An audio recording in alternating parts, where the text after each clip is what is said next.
Next हमारा topic है rusting of iron, यानी कि आयरन को जंग लगना। करोजन ऑफ आयरन का एक स्पेशल नाम है रस्टिंग। ठीक है, करोजन में क्या होता है कि जो मेटल्स है ना वो ऑक्सीजन के साथ रिएक्ट करती है और मॉइस्चर प्रेजेंट होता है एटमॉस्फेयर में, तो उनका जो आउटर सरफेस है कोरोड ख़राब हो जाता है। देखो, रस्टिंग ऑफ आयरन होता है, कॉपर के बर्तन लाओ, थोड़े टाइम तुम ऐसे ही छोड़ दो, कॉपर के भी कलर चेंज हो जाएंगे। चांदी के गहने हम खरीदते हैं ना, बाहर रख दो, थोड़े टाइम बाद काली हो जाती है ना, तो वो भी कॉपर है, वो भी कोरोजन है। कॉपर का भी कोरोजन होता है और सिल्वर का भी कोरोजन होता है, तो इनके कलर चेंज हो जाते हैं और सरफेस वाला वो चेंज हो जाता है, तो इसको हम कोरोजन कहते हैं। और ये क्या है, can be defined as process of slow eating away of metal due to attack of atmospheric gases and moisture on its surface। आप कोरोजन की ये डिफाइन लिखोगे, कोरोजन कैन बी डिफाइंड है। क्या कह रहा है, eating away of metal, metal को खा लेना मीन्स मेटल का कमज़ोर हो जाना। अगर तुम लोहा देखो कितना मजबूत होता है, और कोई जंग लगाए, जाली देखी है लोहे की जो हम मैश बनाते हैं, डोर्स पे लगाते हैं, और इनमें अगर कोरोजन हो जाए, ब्राउन कलर की हो जाती है, तो कितनी कमज़ोर हो जाती है, वो भुरती जाती है, वो तो पाउडर हो जाता है। तो दिस इज़ के मेटल का बहुत कमज़ोर होना, तभी यहाँ पे ये वर्ड लिखा है स्लोली ईटिंग अवे। क्यों होता है, एटमॉस्फेरिक गैसेज और मॉइस्चर प्रेजेंट है ना, उसकी वजह से। कोरोजन के जो आयरन का कोरोजन है उसे हम कहते हैं रस्टिंग। अब क्वेश्चन ये आएगा कि रस्टिंग ऑफ आयरन क्या है, और आयरन के रस्ट होने के लिए कौन कौन सी चीज़ों का होना ज़रूरी है। देखो, आयरन के रेस्ट होने के लिए ऑक्सीजन का होना ज़रूरी है और वाटर का। ऑक्सीजन नहीं होगी, वाटर होगा तो भी रेस्ट नहीं होगा।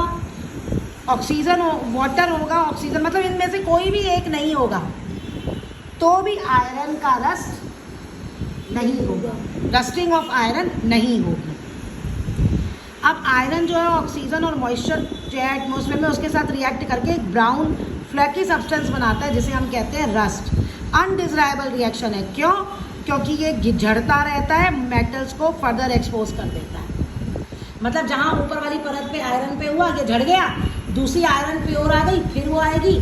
भाई जैसे ये पेंसिल है, समझ लो, ये तुम्हें कलर दिख रहा है, यहाँ पे रस्ट हो गया, ये कलर झड़ गया, फिर आगे दूसरी नई मेटल मिल गई, उसको फिर रस्ट होगा, वो आयरन झड़ जाएगा। ऐसे धीरे धीरे करते करते पूरी आयरन पे ही रस्ट लग जाएगा और पूरी वो ख़त्म हो जाएगी, कमज़ोर हो जाएगी।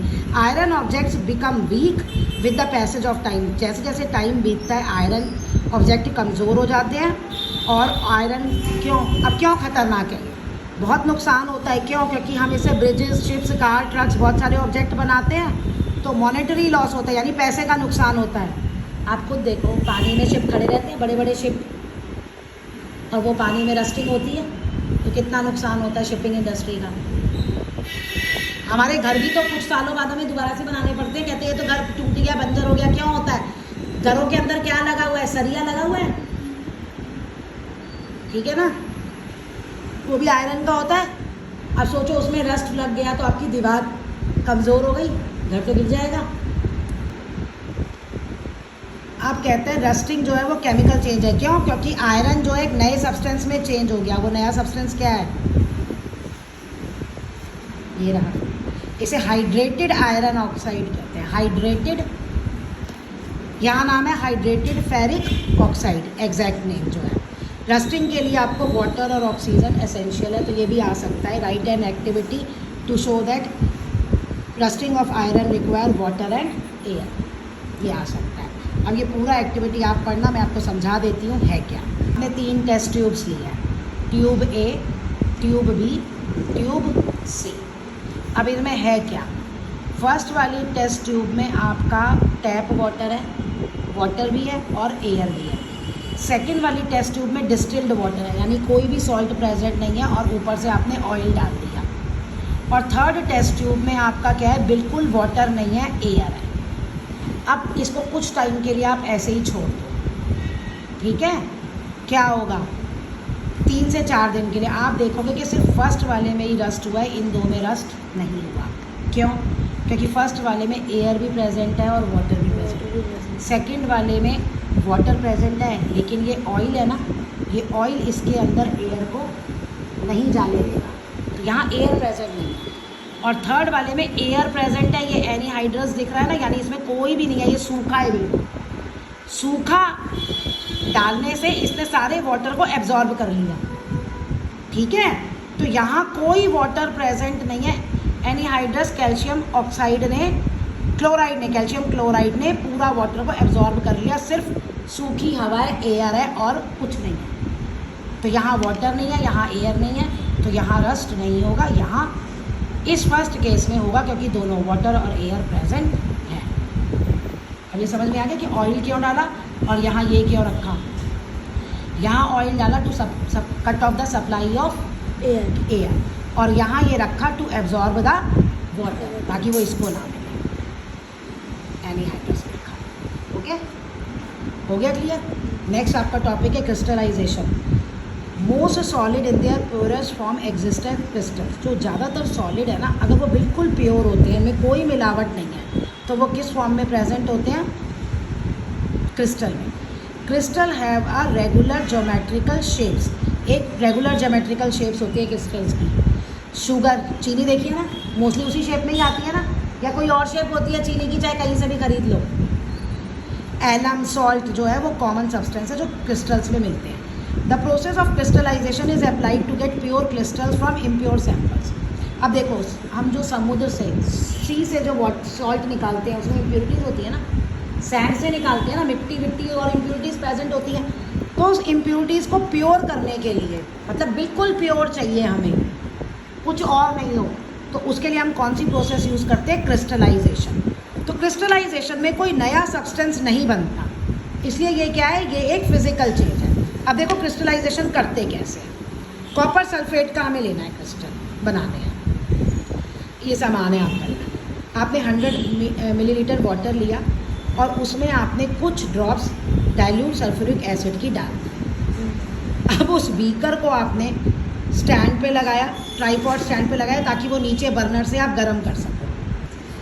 देखिए ऐसे 3 टांगों वाला स्टैंड होता है, ताकि नीचे हम बर्नर रख सकें और ऊपर हम वो अपना बीकर रख देंगे जिसमें वो गर्म करना है, हीट किया।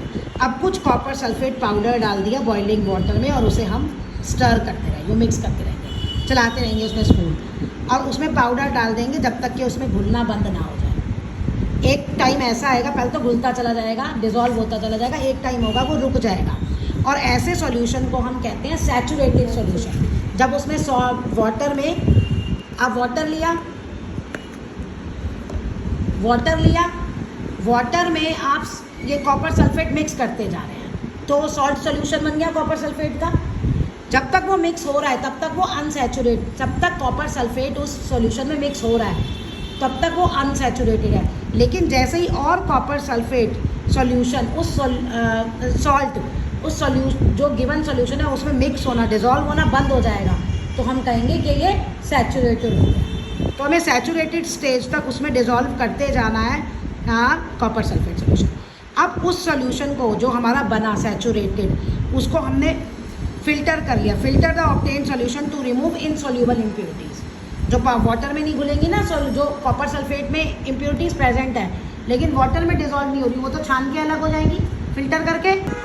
अब क्या है, कलेक्ट किया फिल्ट्रेट को चाइना डिश में और उसे छोड़ दिया ऐसे ही छोड़ दोगे, बस रिकॉर्ड द ऑब्जर्वेशन। तब आप देखोगे कि ब्लू क्रिस्टल जो है ना कॉपर सल्फेट के, वो आपको चाइना डिश पे दिखेंगे। तो ये पूरी क्रिस्टलाइजेशन प्रोसेस है।